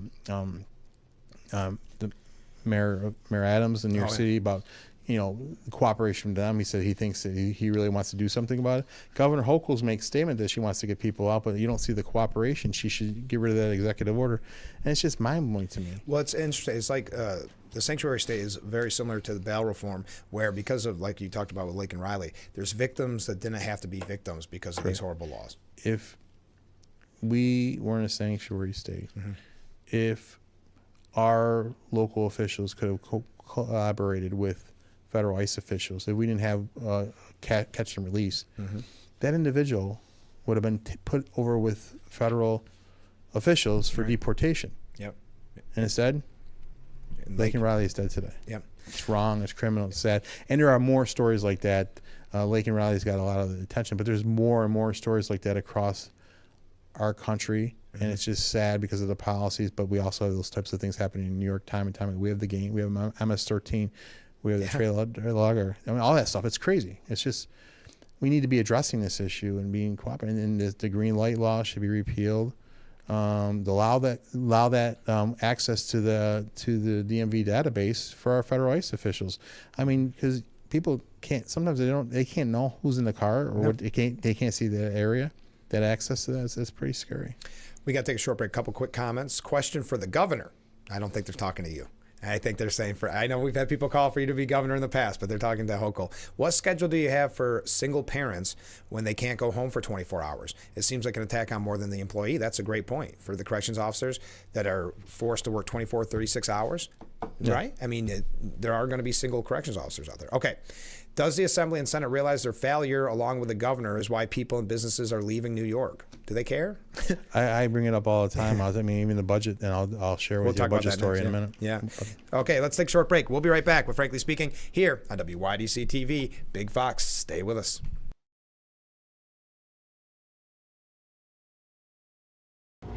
It's hard to explain what this feels like. Moving piles of earth, towing up to 4,000 pounds, cutting millions of blades of grass. We could keep trying to put it into words, but nothing compares to experiencing it for yourself. You just have to get in the seat. Right now, get 0% financing for 60 months and save up to $1,000 on select John Deere compact tractors from Lindsay Equipment. Tune in to our early morning broadcast. Catch our 5 and 5:30 a.m. Big Fox Morning News on WYDC, or visit our website at WYDCTV.com. Fox Sports app isn't just any sports app. It's your sports app. Your teams, your highlights, your scores. Get more of what you want. To the end zone. Stream your teams live. It's free with your pay TV subscription. Grab your Fox Sports app today.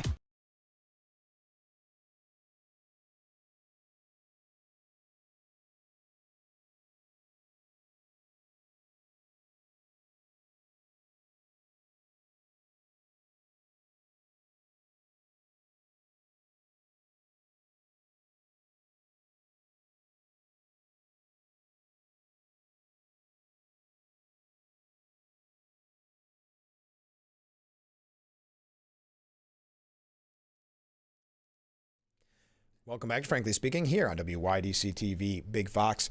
That's our roof cam, brought to you by Boss Security in Horseheads. Contact them today for all your business and home security needs. We are broadcasting live from the Hesselson studio here on Market Street in Corning. And in that studio, we have Assemblyman Phil Palmisano. Phil, we have very astute viewers out there. You know that. We get great comments. One brought to our attention. We thank them very much. 9 were hospitalized after incidents involving drugs at Attica Correctional Facility. Right to your point. This just breaking a few short hours ago. I mean, and this is what we've been hearing. Actually, this morning before I came in here, I had a text message from a retired CEO who I was talking about during this time. He said, I don't know if you're hearing, but there's more and more exposures to CEOs with drugs getting into facilities. I mean, goes right to our point. We should have drug dogs at every single correctional facility, not rotated on a regular basis. Because if someone has drugs and they come into the correctional facility, see a dog, the dog's going to catch it, and they're going to turn around and walk away. Yeah. It should be mandatory use of body scanners, not optional use if you don't feel like doing it. That doesn't even seem possible. Wow, yeah, who would mind-blowing. I mean, even if you're not trying to hide something, who wants to go through the extra line? Right. Right. And then also the need for better mail and package scanning so the officers aren't being exposed to it. There's got to be a better system, a safer system. We've been calling that for years, and it's just like it keeps getting ignored. Right. Invest. I mean, they've closed all these correctional facilities. Invest some of it back into the correctional facilities. Invest it back into the officers. Invest it back into tools and resources to keep them safe. And this is just mind-blowing to me. But yes, I'm hearing more about this. There's severances at the beginning of the month as well during this process. It's dangerous. All right. So what do you think, Phil? We haven't talked about this yet. Well, we did it in general, but about the one-house budget. One-house budget. The good thing about it is it's only one house. Right. That's good to know. But what it does is what those one-house budgets do is they show what the priorities are for the majorities in our house. And what the priorities in our house showed is they want more taxes and they want more spending. I mean, you think the governor who proposed $19 billion more than she's proposed last year was high enough at $252 billion. Yeah. And I want to use the number just for the viewer too. $250 billion. My colleague Joe Sempolinsky used that. When you hear the word $250 billion, it really kind of puts it in perspective of how much money we're spending. So they came in wanting to spend $4 billion more than the governor, $13 billion more than last year overall that was adopted when they closed out the budget. And what the other concerning fact about that is there's 3-year out-year gaps. We're talking about nearly $30 billion in projected budget deficits over the next 3 years. I mean, that's unsustainable. And these guys love to spend money. And I said in my comments, they think it's their money. They do. They don't take into account. I mean, our families, our small businesses, our viewers, they're making tough decisions and tightening their belts. The state of New York needs to do the same thing. But yes, and just on the tax side of it, Frank, and to the viewer, just a few years ago, they increased taxes on the highest earners up to 10.3% and 10.9% respectively for those who make over $5 million, over $25 million. Now they want to increase it more. I think it's from 10.3 to 10.9% for those making $25 million, and then 10.9 to 12% for those making $100 million. I mean, it sounds like a lot of money. Don't get me wrong. I'm not saying it's a lot of money, but. And they keep saying, what's their fair share? What is your fair share? Like the regular, like middle income, those are making under $250,000, I think that is around the approximate, are paying about a 6% rate. So these individuals are paying their fair share. And I bring up, aren't you worried about losing more New Yorkers? And they're like, no kidding. The individual I was talking to, the chairman of the Finance Ways and Means, he said, they're not. We don't think they're leaving because of the taxes. We think they're leaving because of the weather. Are you kidding me? I mean, wasn't that Cuomo's line too? Cuomo used to say that. They're not leaving because of the weather climate. They're leaving because of the tax climate. They're leaving because of the business climate. They're leaving because of the freedom climate. That's why they're leaving. And the people you're going after are the very people who are the most mobile and can leave. And I gave a statistic on the floor, and I shared. I just remember it like it was yesterday. In 2000, there were 3.57 million New Yorkers who left the state who had an average income of $140,000. They were replaced by 3.5 million New Yorkers with an average income of $80,000. So it was a net loss of 70,000 New Yorkers, right? Yeah. But a net loss of $34 billion in taxable income. Wow. If you look at our adjusted gross income for our state, that continues to decline by billions of dollars a year. But when you compare it to Florida, who continues to increase by the same. So there's that people are leaving the state, businesses are leaving the state. They talk about the stock market. There's those who want to tax stock transactions in the state of New York. They're already going to Texas. Yeah, I mean, yes, they're going to be the new Wall Street. Yeah, I mean, they don't have to be doing it. We learned that during COVID. Did you see that they call it Y'all Street? Yeah. I thought that was clever. I mean, well, yeah, they're opening a stock exchange in Dallas. Yeah. I mean, you see these financial companies that are leaving. They're going to Florida, Miami. They're going to Tennessee. They're going to Texas.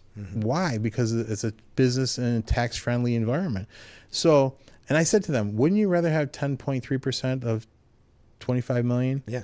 Or would you rather have 10.9% of zero? Yeah. Wouldn't you rather have 10.9% of 100 million, or would you rather have 12% of zero? Because that's what it's going to be, and that's mind blowing to me. So this budget, just on the taxes and spending alone, it's an unsustainable pathway. The other thing the budget had, both houses, and I talked about it earlier. I think it's important to bring back up the authorization for 5 prison closures. That doesn't do nothing to help with certainty for our corrections officers. That doesn't do anything to the governor's going on this big recruitment and retention spree. That's not going to encourage confidence that for people to come into the correctional facility or stay in the correctional facility because I've known people who they were at Livingston Correctional Facility, that got closed down. Then they went to Gowanda, that got closed down. Then they went to Southport, the Southport got closed down. It's just it's a pathway. Now the governor's going to do it again because they say it's a staffing crisis. Why not address this? I mean, I mentioned the hospital nursing homes, recruitment and retention bonuses. She could have put the death gamble in the budget. Both sides could have put the death gamble in it. We passed it. Why not? They didn't put it in there, which would have protected the pension for those CEOs and things of that nature. I don't understand. And probably another one that just is mind-blowing to me is, I've talked about it, Tom talked about it, we did the press conference on CHIPS with our local highway superintendents back, I think it was right after our last visit. Yeah. And you had the big rally, too. We had the big rally in Albany as well. That. Yeah, I mean, 700 highway superintendents, and we were calling for an increase in the CHIPS program. And listen, Albany seems to focus on the MTA, and I understand the MTA is the lifeblood of the downstate transportation network, but CHIPS is the lifeblood of our upstate transportation network. Sometimes CHIPS is the only money our local communities have to invest in our local roads, bridges, and culverts. I mean, and it's warranted and justified. Fact number one, 87% of the roads in New York State are owned and maintained by our local municipalities. 52% of the 18,000 bridges in New York State are owned and maintained by our local municipalities. Every dollar you invest in the CHIPS program saves $1 from the local property taxpayer. Every dollar you invest in the CHIPS program saves $6 to $14 in long-term rehabilitation costs. Now, the governor in her budget proposed an $800 million increase to the DOT capital plan to deal with the inflationary increases, which is good. But that's for state roads. That's not for local roads. That's not money. Well, can we take some of that? We asked for a $250 million increase for that program because, as the governor proposed, if it went through as she proposed flat, that'd be the same amount for 3 years. And now let's go back to the 3-year number again. The Federal Highway Administration has reported that the highway construction cost index, the increased inflation for materials and for roads and bridges and things of that nature, has increased 70% over the past 3 years. So what does that tell you? Any money that our local highway departments are getting is being eaten away by inflation, which is going to put more of a burden on our local highways. Now, I got to take a short break, but Sure. I wanted to read a couple comments first, Phil, and a couple questions. I think there's some good points here. First up, about Lake and Riley, could her family sue New York State for not deporting the illegal criminal that enables him to murder Riley? Did anything like that come up when Tom Homan spoke? No, nothing like that did come up. Yeah. What will happen to Hochul if President Trump signs an executive order to open up fracking in New York State? I got to get one fracking question. Sure. That'd be nice. Yeah, it would be interesting. She'll probably, Governor Hochul just approved a pipeline, which is nice. It was well needed.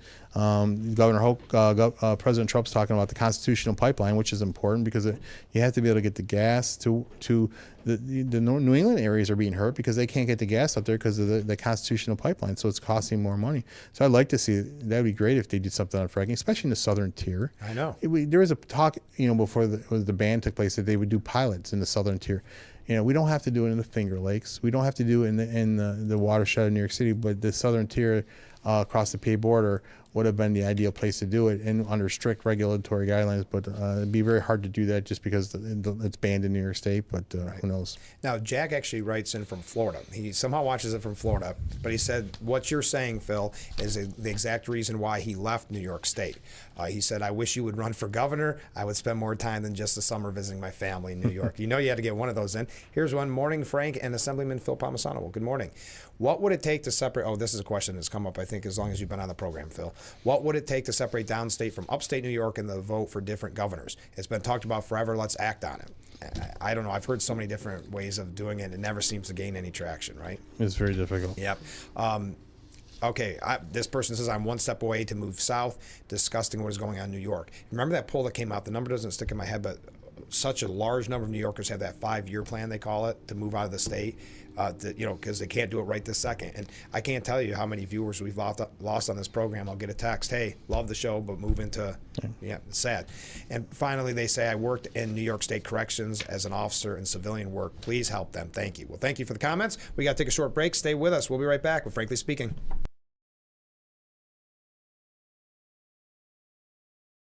If you or a loved one regularly used hair relaxers or straighteners and were diagnosed with uterine, ovarian, or endometrial cancer, you may be entitled to significant financial compensation. I've used hair relaxers for years. I had no idea they could cause cancer. Chemical hair relaxers and straighteners have been linked to serious conditions, including several types of cancer. If you used hair relaxers and have been diagnosed with uterine, ovarian, or endometrial cancer, call us now. There's no fee unless we win your case. Call today. Anywhere can record crimes as they happen, and we're going to watch them right here. He just took his car.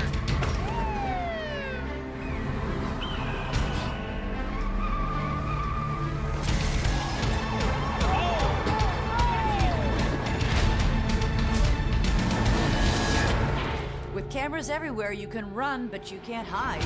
Watch iCrime.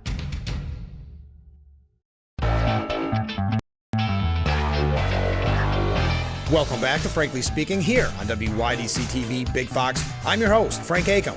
And how can we help like that in our small businesses, not to sound cliche, but are the backbone of our community? Let's talk about thanks, as always, to you, the viewers, for sending in your texts and your voicemails. Now we go to a comment. This is from John in Elmira. Make sure to catch Frankly Speaking only on AM Big Fox News WYDC, or visit our website at WYDC. The Frankly Speaking Roof Cam brought to you by Boss Security and Horseheads. Contact them today for all your business and home security needs. We are broadcasting live from the Hesselson studio, and in that studio we have Assemblyman Phil Palmisano. All right, Phil, just one quick comment from a viewer before we go on to some other topics. First, I will share, we had someone reference earlier about Congressman Langworthy not holding in-person town hall meetings.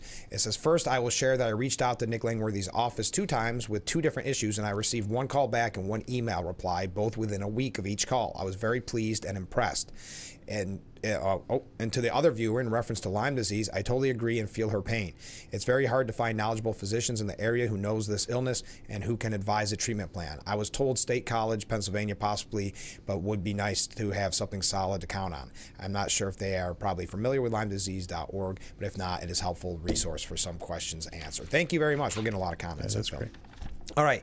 I kind of buried the lead, as they say in the media. We didn't talk about EVs yet. We talked about it with Senator O'Mara, but it's time we got this section of our program about electric vehicle mandates, specifically the school buses. When you look at the House budgets and you look at the conversation, what are you hearing? What's going on? Well, the one House budgets, the only thing they did in the one House budget is they put $200 million in their one House budget for electric school buses, and they put $100 million in for fast charging infrastructure. That's nice, but it doesn't solve the problem here, and here's the thing, and this came up during the budget debate, or during the budget hearings. Let's talk about we talked about electric school buses a lot, and I'd like to talk. One thing you should know about them, and we talked about chips and infrastructure. The weight of an electric school bus is 10 tons per axle. The weight of a near zero emission diesel school bus is 10 tons per axle. An electric school bus is 14 tons on the front axle, 25 tons on the rear axle. The highway superintendents did a study showing that it would decrease through the Cornell roads program. Cornell is not a conservative think tank at all. No. So in the preliminary results coming out saying it would decrease the life use. The normal life use of a road is 10 years. Would decrease that by 20%, so 8 years. Wow. Also, a couple other staggering statistics shows that it would increase maintenance costs on a road. This is just the increase per mile from $20,000 to $50,000 increase per mile above what it is, and also total reconstruction costs increase again above and beyond what it is by $550,000. So right there is a justification for CHIPS increases because of the wear and tear. So that's still on the books for the electric school buses. We've been calling for delay implementation. The governor said, it's up to the legislature. It was her bill. She put it in the budget a couple of years ago. I mean, we're doing this everything backwards. And so let me switch to the other issue. So that beginning of January 27, every school bus has to be electric. They have to convert their entire fleet by 2035, a full 5 years before the state of New York has to convert their medium and heavy duty fleets. And the state of New York has an out for feasibility, by the way. It's like we're making our school districts and property tax payers be the guinea pig for this social experiment. Yeah. So let's pivot to the other EV, trucks. Trucking industry, they call it the ACT regulation, Advanced Clean Truck Rule, because we're mirroring California. This requires that manufacturers, but it gets passed on to the dealers because I've met with both. Of course. That for you have to sell one electric truck for every 6 ICE vehicles, diesel vehicles. There's no marketplace for these. There's no market. No. There's none. The cost is exorbitant. But here's the other thing: there's no vehicle infrastructure. I mean, so they put money in the budget. Why not get the infrastructure in place before you put the mandate in place? This mandate took place. Is in effect right now in January 25. The DEC delayed the enforcement of it, but not the implementation of it. So you still have to meet these ratios of these sales, and they build up deficits. We had a hearing on this, and the trucking industry said this will devastate the trucking industry in New York. Here's some facts. We have 300,000 New Yorkers that work in the trucking industry. 96% of our products are shipped by truck. And if these trucks can't operate in New York State because they can't register their vehicles here in New York State, they can't buy them out of state because they won't be able to register them. These trucking companies will go out of business in New York State. Yeah. So it's not going to take driving another business out. Yes, but it's not going to change the need for trucks. So you're going to have trucking companies outside of New York State. They're going to be contracted, coming through the state using diesel trucks, going further distances to ship lumber, ship food. What's that going to do with prices? It's going to skyrocket prices of lumber, and we have an affordable housing crisis in the state of New York, don't we? What's that going to do? Food. My colleagues downstate, they want who thinks their food comes from the bodega or the grocery store. They don't understand where it comes. That's going to increase prices for food, and we just went through an inflationary impact. I mean, lumber, food. That's going to increase. It'll devastate the trucking industry and jobs. Now let's talk about the Advanced Clean Car Rule, another regulation. Now, keep in mind, we passed laws which I opposed, said 2035, every new small light duty vehicle has to be new purchased in 2035, not before that. Right. And for heavy duty, every new has to be 2045. Now, the state did their own thing for 2040 and their whole fleet by 2040 for heavy duty and their whole fleet by 2035 for their light duty. Of course, the mandate for the schools. But here's the thing. There's another regulation that says by model year 26 vehicles in New York State under this advanced clean car, 35% of them would have to be electric. I met with the auto dealers. I mean, they're scared. I mean, they can't comply with this. Yeah. So if they don't, and the ratio is much more dramatic for them. It's one electric vehicle for every 2 ICE vehicles they sell. They can't meet that threshold. What does that do for the viewer? If you want an ICE vehicle, there's going to be fewer of them because they're going to sell fewer of them because of the mandates coming from the state to the manufacturers and then to the dealers. They're going to sell fewer of them. So when you have fewer to sell but a demand for an ICE vehicle, what happens? Prices go up. And here's the other thing about it. They said to meet this mandate, we would need 15,000 additional chargers in the state of New York, public charging infrastructure, and we don't have it. We're short that. And they got to stop burning them down. Right. And, the same party is burning down Tesla. I mean, it's mind-blowing. But it goes back to with our houses all electric, everything all electric. The grid, I know we've said it a million times, like a broken record. The grid is not there. The grid is not there. We're not ready. It's like even if we make this move to full electrification, the grid's not ready to handle it. No. You don't tear down a bridge before you build a new one. No. But that's exactly what they're doing with the energy infrastructure in the state. We debated a bill yesterday, and here this shows the ignorance of this. Yeah. The other side. Their bill is to create a working group on a fast vehicle charging infrastructure. They don't have to report for 24 months. I'm like, whoa, shouldn't we delay the implementation of these laws? These laws are on the books, these regulations are booked now. Yeah. You don't think that's a problem? You don't think that contradiction? And she was like, no. I'm like, are you kidding me? So this is a fast committee meeting, 24 months? Yeah, for fast charging committee infrastructure. So I'm like, well, is there anyone from the truck industry appointed to this group? No. Is there anyone from the auto industry appointed to this group? Is there anyone from the school district appointed to this group? Yeah. But yet they have 5 appointments for the governor, 4 appointments for the Senate Majority Leader, and 4 appointments for the Speaker. And I asked, what about a minority appointment? Yeah. They go, well, we don't. And she literally said, a couple of them said they don't view that as a partisan thing. It's not a Democrat. But I go, the Speaker's a Democrat. Yeah. The Majority Leader, the Senate's a Democrat. The Governor's a Democrat. The Democrats would control this appointment. Well, that doesn't mean they're going to appoint Democrats.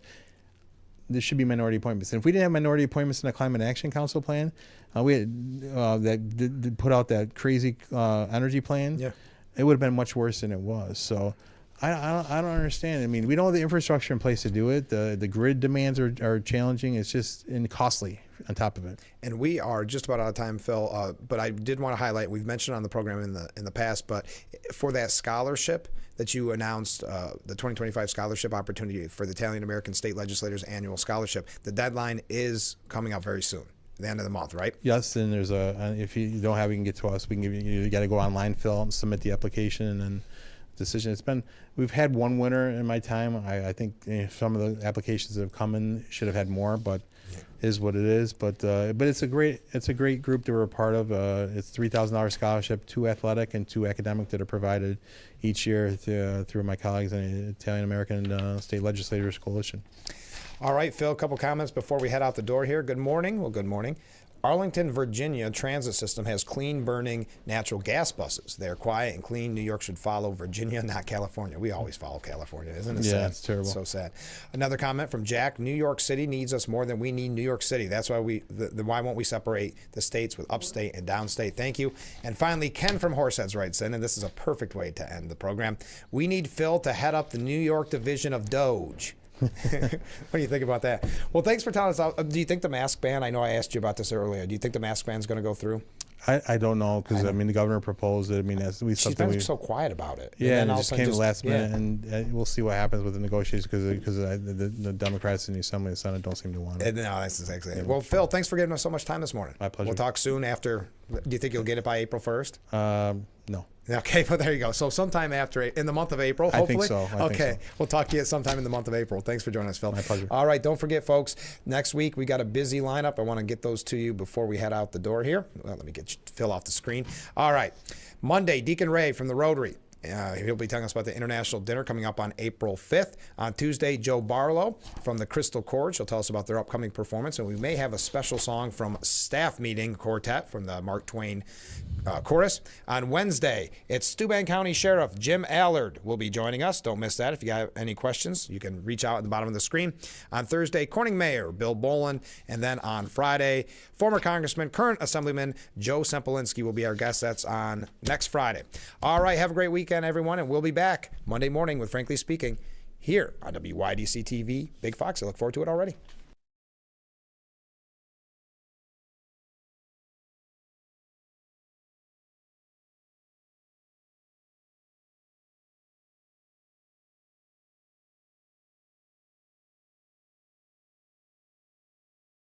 Hot tubs, hot tubs, hot tubs. Hesselson's final hot tub blowout weekend sale at their Arnhem Mall locations this Friday, Saturday, and Sunday with unbelievable deals.